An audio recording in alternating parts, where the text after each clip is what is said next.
The Vivo V50 with stunning design and pro-level portrait photography. Buy now. Velamal feels proud to honor the physical education teachers with 5 cars and 15 lakhs. இந்தியாவிலே first time flight visit ஹெலிகாப்டர்லங்க. நம்ம Manju groups in blue spot 3.0 grand லான்ச்ல. இப்போ இந்த தங்கம் வாங்கும்போது நிறைய தவறு செய்கிறாங்க அப்படின்லாம் சொல்கிறாங்க. என்ன தவறு செய்கிறாங்க? முதல்ல தங்கத்தை நீங்கள் நகையாக வாங்குறீங்களா, அதில் ஹால்மார்க் சீல் இருக்கா பாருங்க. அந்த BIS bureau of Indian standard அந்த சீல் இருக்கா, அந்த சீல்லையும் அது 916 போட்டிருக்கா, அதை பார்த்து. நடுத்தர வர்க்க மக்களும் லோயர் மிடில் கிளாஸும் நிறைய கல் வச்ச ஐட்டங்கள் அது இதெல்லாம் வாங்க வேணாம், பிளைன் ஐட்டங்களை வாங்குங்க. ஒரு 916 சீல் போட்டு ஒரு நகையை வாங்கிட்டார் அப்படின்னு சொல்லியாச்சுன்னா, அது பில்லும் வச்சுருக்காருன்னா, ஒரு 10 வருஷம் கழிச்சு கூட ஏதாவது ப்ராப்ளம் வந்துச்சுன்னா இமீடியட்டாக அவர் போனார்னா அவருக்கு அங்கே தீர்வு கிடைச்சிடும். இப்போ UPIயில் வந்து கோல்டு வாங்கலாம் அப்படின்னு சொல்கிறாங்க, நீங்கள் டிஜிட்டலாக வாங்கிக்கலாம் அப்படின்னு.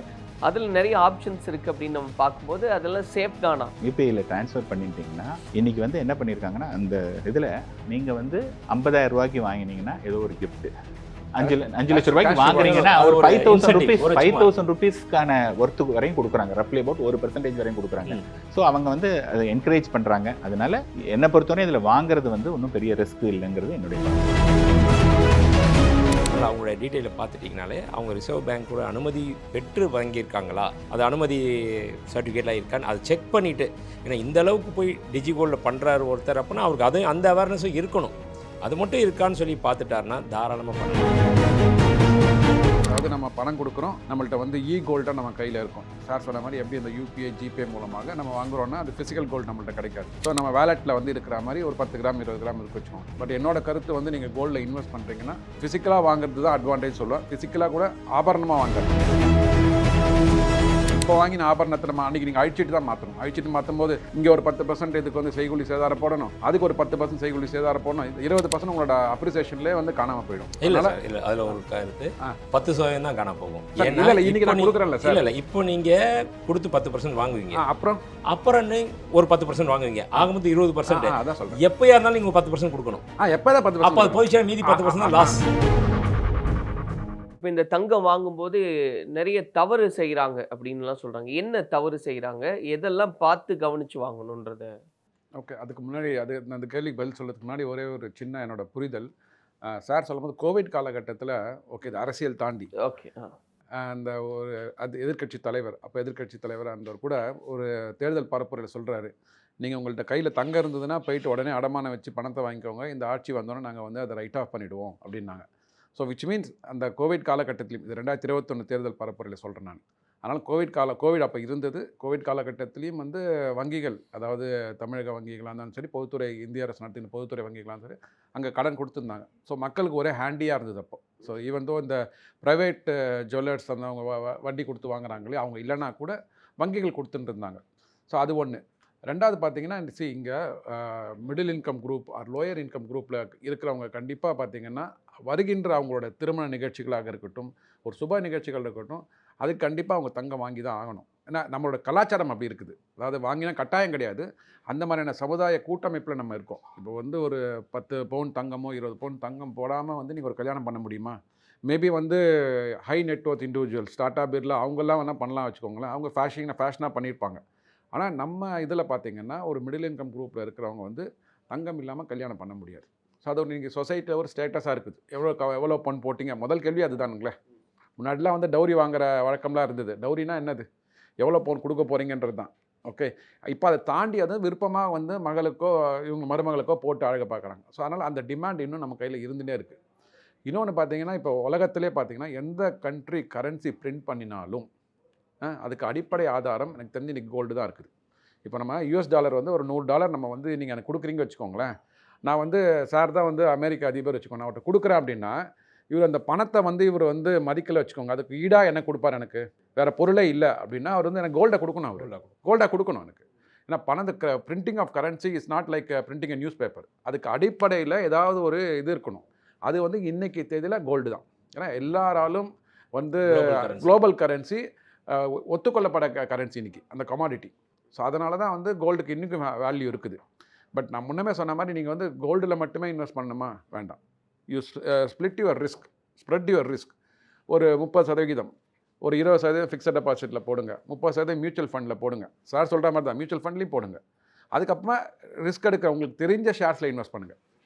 இன்னொரு 20% வந்து உங்களுக்கு தெரிஞ்ச கம்பெனி, சப்போஸ் இந்தியாவில் வந்து ஆட்டோமோட்டிவ் செக்டர் மேலே வருது, இல்லை வந்து ஆர்டிஃபிஷியல் இன்டெலிஜென்ஸ் செக்டர் இது மூலமாக சர்வீஸ் செக்டர் மேலே வருது, அதில் பண்ணுங்கள்.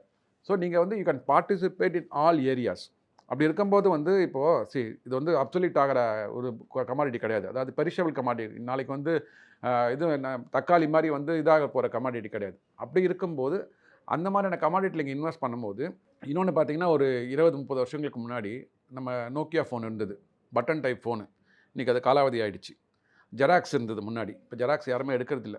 எல்லாம் உடனே ஃபோனில் எடுக்கிறோம், உடனே அதை ஸ்கேன்ட் இமேஜாக ஷேர் பண்ணுறோம். அது மாதிரி டெக்னாலஜிலாம் அப்சல்யூட் ஆகும்போது அந்த நிறுவனத்தில் நம்ம முதலீடு பண்ணினோம் அப்படின்னா நமக்கு வந்து நம்மளோட முதலீடுகளுக்கு வந்து அபாயம் இருக்குது. ஸோ இது வரைக்கும் இந்த கடந்த ஒரு 100-200 வருடங்களில் பார்த்திங்கன்னா அந்த மாதிரியான ஒரு டெக்னாலஜியை தாண்டி அப்சல்யூட்டை தாண்டி வந்து கோல்டு இருக்குது, டிமாண்ட் இருக்குது.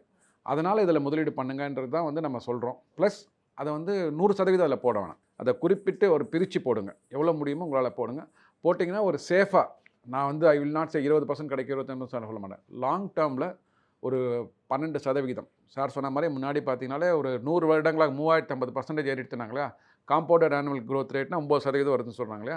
அது வந்து எனக்கு தெரிஞ்ச ஒரு 12% கொடுக்கின்ற ஒரு நல்ல ஒரு முதலீடாக இருக்குன்றது தான் நான் பார்க்குறேன். இப்போது சார் சொன்னாங்க இல்லையா, கடந்த 5 வருடத்தில் வரலன்னு. இல்லை, டேட்டாஸ் சரியாக பார்த்தோம்னா 5 வருஷத்தில் இந்த லாங் டேர்மில் பார்த்திங்கன்னா வருஷத்துக்கு 20%.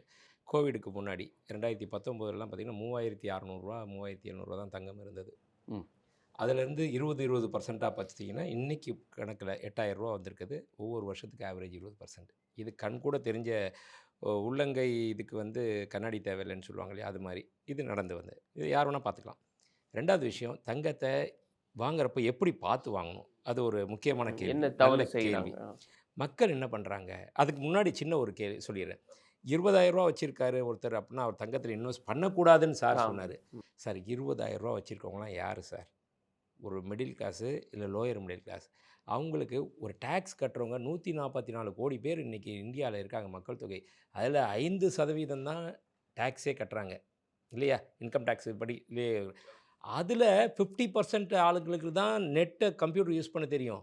மற்றவங்களுக்குலாம் ஆடிட்டர்கிட்ட கொடுத்தோ இந்த மாதிரி இவங்கள்ட்ட கொடுத்தோ அவங்கள்ட்ட வச்சு கட்டுறாங்க. அப்படி மீதி இருக்கவங்க யாருக்குமே கம்ப்யூட்டர்லேருந்து ஷேர் மார்க்கெட்லேருந்து மியூச்சுவல் ஃபண்ட்லேருந்து வாங்க தெரியாது. அவனுக்கு பணம் 20,000 வச்சுருக்கானா அவனுக்கு போய் ஃபிசிக்கலாக வாங்கணும் இல்லையா. 2 லட்ச ரூபா 3 லட்ச ரூபா வாங்கி வச்சுருக்கவன் அடுத்து யாராவது வச்சு போடும். இந்த 20,000 வச்சுருக்கோம், அவனுக்கு வேறு வழியே தெரியாது. ஒன்று துணி எடுக்கணும், இல்லை சாப்பாடு பொருள் வாங்கணும், கேஜெட்ஸ் வாங்கணும், இந்த மாதிரி அதெல்லாம் அவாய்ட் பண்ணிவிட்டு தங்கத்தில் போடுங்கன்னு தான் நான் சொல்கிறது. ஏன்னா 20,000 நீ ஒரு பொருளை வாங்குற, ஒரு மொபைலை வாங்கிடுற, ஒரு வருஷம் கழிச்சுன்னா அதை அவுடேட்டட் ஆகிடுச்சு. அதனுடைய மதிப்பு பார்த்திங்கன்னா 3,000 ரூபா. ஆனால் தங்கம் 20,000 வாங்கினியா அடுத்த ஒரு 20% 24,000 போகுது. அந்த மாதிரி தான் நான் கைட் பண்ணுறேன், வேறு ஒன்றும் இல்லை. சரி, இப்போ பாயிண்ட்டுக்கு வருவோம். எப்படி எதை பார்த்து வாங்கக்கூடாது அப்படின்னு பார்த்தோம்னா, முதல்ல தங்கத்தை நீங்கள் நகையாக வாங்குறீங்களா, அதில் ஹால்மார்க் சீல் இருக்கா பாருங்கள். அந்த BIS bureau of Indian standard அந்த சீல் இருக்கா, அந்த சீல்லையும் அது 916 போட்டிருக்கா, அதை பார்த்து வாங்கணும். அது இருந்தாலே போதுங்க, வேறு எதையுமே நீங்கள் பார்க்க வேணாம் ரொம்ப அப்படி இப்படின்னு. இன்னொரு விஷயம், நடுத்தர வர்க்க மக்களும் லோயர் மிடில் கிளாஸும் நிறைய கல் வச்ச ஐட்டங்கள் அது இதெல்லாம் வாங்க வேணாம். ப்ளைன் ஐட்டங்களை வாங்குங்க. என்ன எவ்வளோ டிசைன்ஸ் இருக்குது, அந்த மாதிரி நீங்கள் பார்க்குறப்போ உங்களுடைய சேதாரமும் அதில் குறையும் வரும். அதை மேனுஃபேக்சரிங் காஸ்ட் நம்ம கொடுக்குறோம் இல்லையா, அந்த வேல்யூ ஆடட் டேக்ஸ் அது கம்மியாக வரும். நாளைக்கு உங்களுக்கு ரீசேல் வேல்யூவும் கூட ரொம்ப குறையாது. இதை 2 விஷயத்தை கவனமாக நீங்கள் பார்த்து வாங்கிட்டு பில்லோடு வாங்கிட்டீங்கன்னா, GST செலுத்தி பில்லோடு வாங்கிட்டிங்கன்னா, இன்கேஸ் அதில் ப்ராப்ளம் வந்தால் கூட நீங்கள் நுகர்வோர் நீதிமன்றத்துக்கு போனீங்கன்னா உங்களுக்கு சாதகமாக தான் தீர்ப்பு வரும். ஒரு 916 சீல் போட்டு ஒரு நகையை வாங்கிட்டார் அப்படின்னு சொல்லியாச்சுன்னா, அதுக்கு பில்லும் வச்சுருக்காருன்னா, ஒரு 10 வருஷம் கழிச்சு கூட ஏதாவது ப்ராப்ளம் வந்துச்சுன்னா இமீடியட்டாக அவர் போனார்னா அவருக்கு அங்கே தீர்வு கிடைச்சிடும். இது எதுக்கு சொல்ல வரேன் அப்படின்னா, ஒரு பெரிய நிறுவனத்திலேயே ஒரு பெரிய இது நடந்திருக்கு, தப்பு நடந்திருக்கு. அவங்க 916ன்னு சொல்லி விற்றுட்டாங்க. ஆனால் அவருக்கு கொடுத்தவர் அதை மேனிப்புலேட் பண்ணி கொடுத்துருக்காரு. அப்போது எண்ட் யூசர் பாதிக்கப்படுறாங்க இல்லையா, அந்த எண்ட் யூசருக்கு போச்சுன்னா என்ன ஆகும்? அதுக்கு தான் பில்லு வாங்குங்கன்றது. என்றைக்காக இருந்தால் அந்த பில்லோடு வாங்கிட்டீங்கன்னா உங்களுடைய பணத்துக்கு மோசம் கிடையாது. ஸோ அது ஒரு பாதுகாப்பாக இருக்கும். அது முக்கியமான பாதுகாப்பு. ஆமாம், நாளைக்கு எதுவாக இருந்தாலும் சரி, அந்த நகையே களவு போயிடுச்சுன்னு வைங்க, நீங்கள் ஒரு 5 பவுன் சேர்த்து வச்சுருக்கீங்க, திடீர்னு வீட்டிலேருந்து களவு போயிடுச்சிங்க, நீங்கள் போய் ஸ்டேஷனில் ஒரு கம்ப்ளைண்ட் கொடுத்தீங்கன்னா அந்த நகை உங்கள்கிட்ட இருக்குன்றதுக்கு என்ன ப்ரூஃப் எடுப்பாங்க. அதையும் தாண்டி அதை இன்சூரன்ஸ் பண்ணுறது கூட அந்த பில் வேணும். இன்சூரன்ஸ்லாம் இப்போ ரொம்ப கம்மி, 1 லட்ச ரூபாய்க்கு 300 ரூபா அவ்வளோதான் நீங்கள் இது கட்ட வேண்டியது, ப்ரீமியம் கட்ட வேண்டியது. வேறு ஒன்றுமே இல்லை. அந்த பாலிசி எடுத்திங்கன்னா அப்போ ஒரு 5 லட்ச ரூபாய்க்கு எடுத்திங்கன்னா கூட 1500 2000 தான் நிம்மதியாக தூங்கலாம். சப்போஸ் இன்கேஸ் போயிடுச்சு, களவு போயிடுச்சுன்னா கூட இன்சூரன்ஸ் வந்து கிளைம் பண்ணலாம். அந்த மாதிரி நல்ல பில்லோடு வாங்குங்க, நல்ல தரமான பொருளாக பார்த்து வாங்குங்க. ஸோ ஃபைனலாக ஒரே ஒரு விஷயம் தான் சார், என்னென்னா இப்போது நிறைய பாண்டு அதை பற்றியெல்லாம் பேசுறதுக்கு முன்னாடி ஃபைனலாக இந்த இப்போ யூபிஐயில் வந்து கோல்டு வாங்கலாம் அப்படின்னு சொல்கிறாங்க, நீங்கள் டிஜிட்டலாக வாங்கிக்கலாம் அப்படின்னு. அதில் நிறைய ஆப்ஷன்ஸ் இருக்குது அப்படின்னு நம்ம பார்க்கும்போது அதெல்லாம் சேஃப் தானா அப்படின்ற ஒரு கேள்வி இருக்குது. அதில் போட்டால் பணம் வந்து கரெக்டாக இருக்குமா இல்லையா அப்படின்றது, அதை பற்றி உங்களுடைய ஒப்பீனியன். ஓகே, அதுக்கு முன்னாடி இப்போ சார் சொன்னார் இல்லையா, இப்போ சார் சொன்னது நான் சொன்னது ஒன்று தான். அவர் சார் என்ன சொல்லியிருக்காருன்னா 20% 5 வருஷத்தில் ஏறி இருக்கு அப்படின்னு சொல்லியிருக்காரு. நானும் அதே தான் சொல்லியிருக்கேன். என்ன சொல்லியிருக்கோன்னா, இப்போ நானும் அவரும் சொன்னதில் ஒரு சின்ன வித்தியாசம். அவர் வந்து is calculating a simple interest 20-20ன்னு எடுத்துருக்காரு. நான் வந்து காம்பவுண்டட் ஆனுவலைஸ் ரேட்.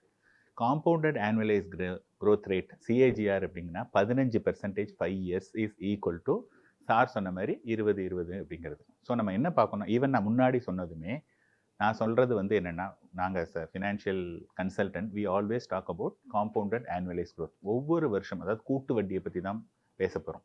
இப்போ அதாவது ஒரு பொருள் 100 ரூபா அட் த ரேட் ஆஃப் 15% வந்து பார்த்தீங்கன்னா 5 வருஷத்தில் அது 200 ஆகிடும்.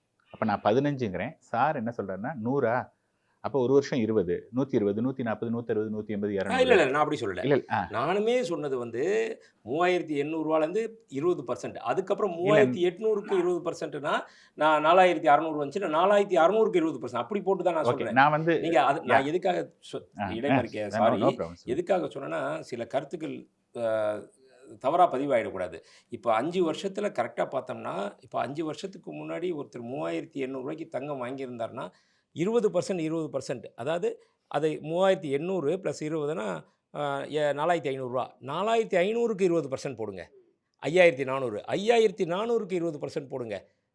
6500 இந்த மாதிரி தான் நானும் சொல்கிறேன். அப்படி தான் வந்திருக்கு. டோட்டலாக பார்க்க போனோன்னா 5 வருஷத்தில் முன்னாடி அவர் 3800 தங்கம் வாங்கியிருந்தாருன்னா இது வரைக்குமே 20% ஒரு ரிட்டர்ன்ஸ் கொடுத்துருக்குன்னா அவ்வளோதான், வேற ஒன்றும் இல்லை. நீங்கள் சாரி, நீங்கள் நான் இப்போ சார் சொன்னது வந்து சாமானியருக்கு போய் சேரும். இல்லை, அதுதான் இப்போ என்னென்னா அவங்களுக்கு வந்து இப்போ நான் சொல்கிறதா அவர் சொல்கிறதாங்கிறது கிடையாது. I will give the data. அந்த டேட்டா நான் போய் செக் பண்ணுறேன். என்னை பொறுத்த வரையும் அதுக்கான சான்சஸ் வந்து next to impossible. But anyhow இப்போ நம்ம வந்து ஒரு வெறும் வாய் வார்த்தையில் இருக்கக்கூடாது. டேட்டா வில் நாட் சே இது. அதனால டேட்டா வந்து நான் கொடுத்துட்றேன். நான் புரியுதுங்களா? That is number 1.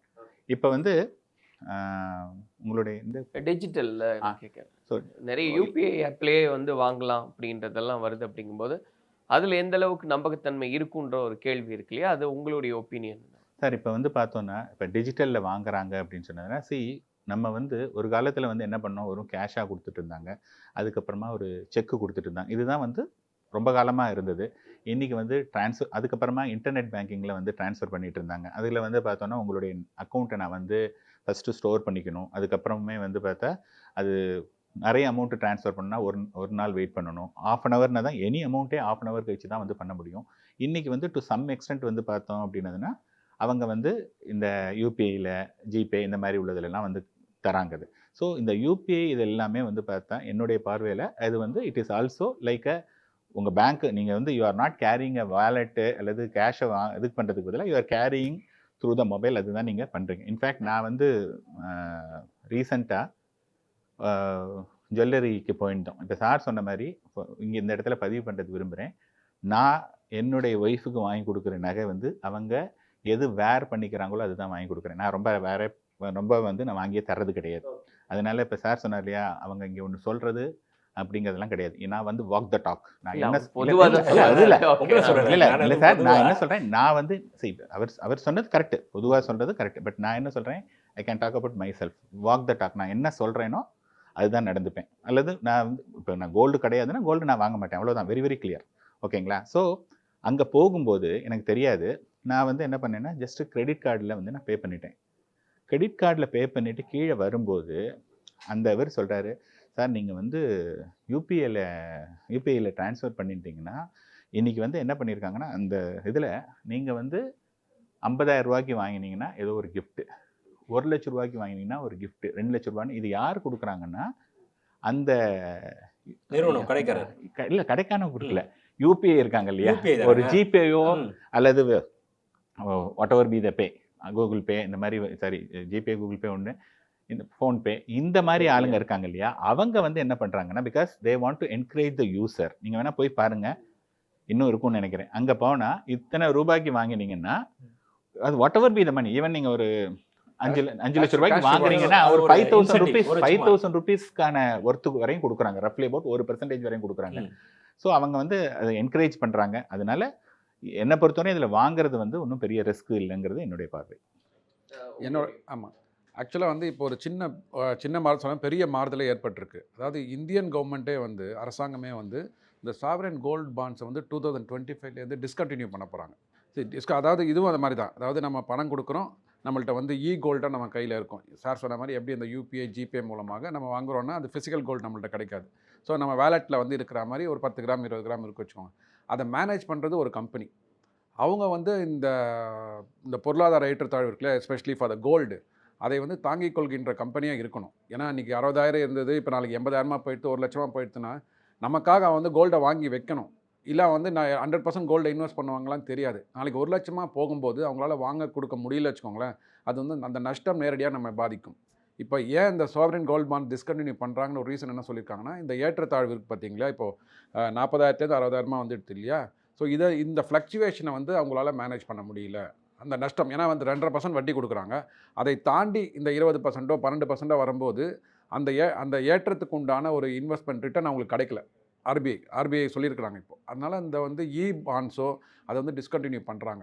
ஸோ என்னை பொறுத்த வரைக்கும் இது வந்து நிறைய பேர் வந்து இதுக்கு மாற்று கருத்து இருக்கும். பட் என்னோடய கருத்து வந்து நீங்கள் கோல்டில் இன்வெஸ்ட் பண்ணுறீங்கன்னா ஃபிசிக்கலாக வாங்குறது தான் அட்வான்டேஜ் சொல்லுவேன். ஃபிசிக்கலாக கூட ஆபரணமாக வாங்காதீங்க. ஏன்னா ஆபரணம் வந்து இப்போ சப்போஸ் ஒரு நமக்கு நிகழ்ச்சி நடத்துகிற போகிற வீட்டில் அதுக்காக வாங்க போகிறோன்னா 5 வருடங்களா 10 வருடங்களாக இருக்கும். அப்போ உள்ள அந்த இது ஸ்டைலாகட்டும், இல்லைனா வந்து அந்த டிசைன் அப்போ வந்து வேறு மாதிரி டிசைனாக இருக்கும். நம்மளோட எதிர்பார்ப்புகள் மாறி போயிடும். இப்போ வாங்கின ஆபரணத்தை நம்ம அன்றைக்கி நீங்கள் அழிச்சிட்டு தான் மாற்றணும். அழிச்சிட்டு மாற்றும்போது இங்கே ஒரு 10% இதுக்கு வந்து செய்கூலி சேதாரம் போடணும், அதுக்கு ஒரு 10% செய்கூலி சேதாரம் போடணும், 20% உங்களோட அப்ரிசியேஷன்லேயே வந்து காணாமல் போயிடும். இல்லை அதில் ஒரு கருத்து 10% தான் காணாம போகும். இல்லை இன்னைக்கு நான் கொடுக்குறேன்ல சார். இல்லை இப்போ நீங்கள் கொடுத்து 10% வாங்குவீங்க, அப்புறம் ஒரு 10% வாங்குவீங்க, ஆகும்போது 20%. அதான் சொல்கிறேன், எப்போயா இருந்தாலும் நீங்கள் 10% கொடுக்கணும். எப்போ தான் 10%? அப்போ அது போயிடுச்சுன்னா மீதி 10% லாஸ். ஓகே, அதை சேவ் அது சேவ் பண்ணுறதுக்கு நான் என்ன சொல்கிறேன்னா, காயினாக வாங்கி வச்சு. என்னோட பாயிண்ட் என்னென்னா, நம்மளோட டிசைன் மாறும், நம்மளோட எதிர்பார்ப்புகள் மாறும். நம்ம உடனடி தேவை, நாளைக்கே நமக்கு தேவைன்னா நீங்கள் ஆபரணமாக வாங்கிக்கலாம். 10 வருஷம் கழிச்சு தான் நமக்கு வேணும் அப்படின்ற போது அதை காயினாக இன்வெஸ்ட் பண்ணிக்க. ஃபிசிக்கல் காயினாக வச்சுக்கிறதுன்றது வந்து நம்ம சார் 1 கிலோ 2 கிலோ வாங்குற அளவுக்குலாம் அவங்களுக்குலாம் நம்ம பேசலை. இது நம்ம what we are talking about middle income group. ஒரு 20 பவுன் 10 பவுன் கையில் இருக்கிறவங்களுக்கு நீங்கள் காயினாக வாங்கி வச்சுக்கோங்க, லாக்கரில் வச்சுக்கோங்க. In addition to that sir சொல்கிற மாதிரி இன்சூரன்ஸ் பண்ணி வச்சிட்டிங்க அப்படின்னா ஏதாவது ஒரு களவு போனால் கூட நமக்கு அந்த பணம் மீட்டு எடுப்பதற்கான வாய்ப்புகள் இருக்குது. ஸோ அதுதான் என்னோட பார்வை. ஸோ டிஜிட்டல் ஏதாவது ரிஸ்க் அப்படின்றது இருக்கா சார்? நான் கேட்குறது வந்து இப்போ யூபிஐயில் வந்து ஒரு வெல் நோன் பிராண்டில் நம்ம வந்து ஒரு கோல்டை வந்து ஒரு நாளைக்கு 100 ரூபாய்க்கு வாங்குறதோ இல்லை 1000 ரூபாய்க்கு வாங்குறதோ அப்படி இல்லை. நிறைய ஆப்ஷன்ஸ் இருக்குது அப்படின்றது நம்ம பார்க்குறோம். எல்லாத்தையுமே நம்ப முடியுமா? சீட் பண்ணுறதுக்கான பாசிபிலிட்டி அதுதான் முதல்ல அந்த டிஜி கோல்டுன்னு இருக்குது பார்த்தீங்களா, அது வந்து மத்திய வங்கி ரிசர்வ் வங்கியோட அனுமதி பெற்று இருக்கா, அதை முதல்ல பார்த்துட்டு அந்த மாதிரி இருந்துச்சுன்னா தாராளமாக பண்ணலாம். ஏன்னா அது இல்லை, அதை தான் கேட்குறேன். அதில் வழிமுறை என்னன்னு. ஏன்னா இன்றைக்கே நிறைய லோன் ஆப்ஸ் இருக்கு. நம்ம லோன் எடுத்துட்டோம்னா அது வேற மாதிரி ரியாக்ட் ஆகுது அப்படின்றது. அல்ல, அவங்களுடைய கம்பெனியோட இது எல்லாமே லிமிடெட் கம்பெனிஸ் இந்த மாதிரி தான் வருது. அதனால் அவங்களுடைய டீட்டெயிலை பார்த்துட்டிங்கனாலே அவங்க ரிசர்வ் பேங்க்கோட அனுமதி பெற்று வாங்கியிருக்காங்களா, அது அனுமதி சர்டிஃபிகேட்லாம் இருக்கான்னு அதை செக் பண்ணிவிட்டு. ஏன்னா இந்த அளவுக்கு போய் டிஜி கோல்டில் பண்ணுறாரு ஒருத்தர் அப்படின்னா அவருக்கு அது அந்த அவேர்னஸும் இருக்கணும். அது மட்டும் இருக்கான்னு சொல்லி பார்த்துட்டாருன்னா தாராளமாக பண்ணலாம். ஏன்னா இப்போ நிறைய பேர்த்துக்கு டைமே கிடையாது. பகலில் எழுந்திரிச்சோடனே கிடுகிடுன்னு ஆஃபீஸ் போகிறோம் வர்றோம், நைட்டில் 11 மணிக்கு பார்த்தோன்னையும் ஆப்பை திறக்கிறான். அந்த டைமில் கடை திறந்துருக்குமா என்ன? இருக்காது. அவன் நினச்சா கூட கடையில் போய் வாங்க முடியாது. அப்போ அவனுக்கு வசதியாக அந்த டிஜி கோல்டு வருது. நான் இப்போ டிஜி கோல்டுன்றதுக்கு வந்து நகையை ஒரு வியாபாரி இருந்தால் என்ன சொல்லுவேன், நகைகளில் வாங்குறதா நல்லதுன்னு. சாரே வந்து ஃபிசிக்கல் கோல்டு வாங்கணுன்னு தான் சொல்கிறாரு. நான் ஏன் சொல்கிறேன்னா அவங்களுக்கு அந்த அவேர்னஸ் வரணுன்றதுக்காக தான் நான் சொல்ல வரேன். ஆனால் எண்ட் ஆஃப் தி டே எனக்கு ஒரு சின்ன மாற்று கருத்து இருக்குது. காயினாக வாங்கி வைங்க, ஆனால் நம்ம என்ன நினைப்போம், நம்ம லேடிஸ்கிட்ட சொல்லி பார்ப்போமே, ஏம்மா உனக்கு நான் இந்த பர்த்டேக்கு காயின் ப்ரெசென்ட் பண்ணுறேம்மா அப்படின்னா, ஏது காயின் பொட்டியில் வச்சுப்ப, நம்மளுடைய கருத்து வேறு. பண்றதில்ல. நான் போட்டு அனுபவிக்கணும் தானே, இருக்கிற வரைக்கும் அனுபவிக்கணும் இல்லையா அப்படின்வாங்க லேடிஸ். அவங்களுக்கு அதனால் அந்த 1 பவுன் காயினை நீங்கள் வாங்கி வைக்கிறத காட்டியும் 1 பவுனில் ஒரு செயினாக எடுத்து கொடுங்க, ஒரு கம்மலாக எடுத்து கொடுக்குறீங்கன்னு வைங்களேன், எண்ட் ஆஃப் தி டே நீங்கள் சொல்கிற அந்த 5 வருஷமோ 10 வருஷமோ கழிச்சு உங்களுடைய மைனஸ் இந்த பொருளுக்காக நீங்கள் பண்ணதுன்னு 10% ஆவரேஜ். ஆனால் உங்களுடைய 20% இல்லை சார் சொல்கிற மாதிரி 12, 13ன்னு அவர் சொல்கிறதோ, நான் சொல்கிற 20% ஒரு 5 வருஷத்துக்கு வர்றப்போ இந்த அப்ரிஷியேஷன் வேல்யூவில் வெறும் 10% தான் இழப்பு. அது வரைக்கும் நம்மளோட பூரிப்பு இருக்கு இல்லையா, அதுக்கு தானே சார். இப்போ ட்ரெஸ்ஸே வந்து அதாவது உண்ண உணவு, உடுத்த உடை, இருக்க இடம், இந்த 3 முக்கியம். ட்ரெஸ்ஸு வந்து எப்படி போடுறோம், வெறும் 200 ஷர்ட் இருக்குது, 2000 இருக்குது, 20,000 இருக்குது. அவங்கவுங்களுடைய ஸ்டைலை பொறுத்து நம்ம அதுக்கு பண்ணுறோம். 20,000 கொடுத்து நீங்கள் ஒரு புடவை எடுத்தால் கூட அதில் என்ன ரிட்டர்ன் இருக்குது, 200 இருக்கா? இல்லை. அதே நீங்கள் 20,000 கொடுத்து தங்கத்தை எடுத்து வைங்க, நாளைக்கு அது அப்ரிஷியேஷன் ஆகுதோ இல்லை, 20,000 கிடைக்குமா கிடைக்காதா? கண்டிப்பாக அப்ரிஷியேஷன் உண்டு, அது அடுத்த விஷயம். அதனால் கோல்டில் பொறுத்த வரைக்கும் ஆபரணத்தில் இருக்கிறது வந்து லேடிஸ் விரும்புவாங்க. மற்றபடி இல்லை, நம்ம வாதத்தை அப்புறம் வச்சுப்போம். இதுதான் வாங்கணும்னு நான் சொல்லலை. நீங்கள் கோல்டு காயினாகவும் வாங்குங்க, இல்லைனாலும் இந்த மாதிரி ஆப்பில் கூட வாங்கலாம். அதற்கு உண்டான வழிகள் இருக்குது. அதில் ஏமாறாமல் நம்ம பார்த்து வாங்கணும், அவ்வளோதான் விஷயமே தவிர இதுக்கு முட்டுக்கட்டை நான் சொல்ல விரும்பலை. Okay right. இல்லை ஃபைனலாக எனக்கு அந்த டிஜிட்டலில் ஏமாறுவதற்கு உண்டான வாய்ப்புகள் உண்டான்றது கேட்குறேன். இல்லை இன்னும் வரைக்கும் அந்த மாதிரி ஏமாற்று வேலையான டிஜிட்டல் வரல அந்த ஆப்பில். அது நாம் இருந்தாலும் எச்சரிக்கையாக இருக்கணும் இல்லையா, அதுக்காக சொல்ல வரேன். ஒரு கம்பெனியில் நீங்கள் இன்வெஸ்ட் பண்ணிங்கன்னா அதனுடைய ஸ்திரத்தன்மை எப்படி இருக்குது. ஒரு கடையிலே போய் நகைச்சீட்டு கட்டுறீங்கன்னா அந்த கடைக்காரர் எவ்வளோ வருஷமாக இருக்கார், எத்தனை தலைமுறையாக இருக்குது, இல்லை எவ்வளோ வருஷமாக மார்க்கெட்டில் இருக்கார், அவருடைய க்ரோத் எப்படி இருக்குது, கடையில் ஃபுல்லாக நகை இருக்கா இல்லையா. ஒன்றுமே இல்லாத கடையில் போய்ட்டு, நகையே இல்லாத கடையில் போய் நீங்கள் நகைச்சீட்டு கட்டுவீங்களா? இல்லை. அந்த மாதிரி அதெல்லாம் பார்த்து பண்ணுறது நம்மளுடைய கிட்டையும் இருக்குது. நம்ம கவர்மெண்ட்டு எவ்வளோ பாதுகாப்பு வளையங்கள் வச்சுருந்தாலும் கூட நம்மளுடைய பணத்துக்கு நாம தான் பொறுப்பு. முதல்ல அதை செக் பண்ணிவிட்டு அடுத்து இன்வெஸ்ட் பண்ணணும். ரொம்ப நன்றி சார். ஏன்னா இது தங்கம் அப்படின்றது தங்க சுரங்கம் மாதிரி தான், பேசிக்கிட்டே இருக்கலாம். ஏன்னா இன்னும் நிறைய விஷயங்கள் பேச வேண்டியது இருக்குது. அடுத்தடுத்த அமர்வில் நம்ம நிச்சயமாக பேசலாம். இவ்வளோ நேரம் இருந்து அதை பற்றின புரிதலை உண்டு பண்ணியிருந்தால் அவங்க 3 பேருக்குமே எங்களுடைய நன்றிகளையும் வாழ்த்துக்களையும் தெரிவிப்பது. நன்றி. The Vivo V50 with stunning design and pro-level portrait photography. Buy now. Velamal feels proud to honor the physical education teachers with 5 cars and 15 lakhs. இந்தியாவிலே ஃபர்ஸ்ட் டைம் சைட் விசிட் ஹெலிகாப்டர்லங்க. நம்ம Manju groups in blue spot 3.0 grand லான்ச்ல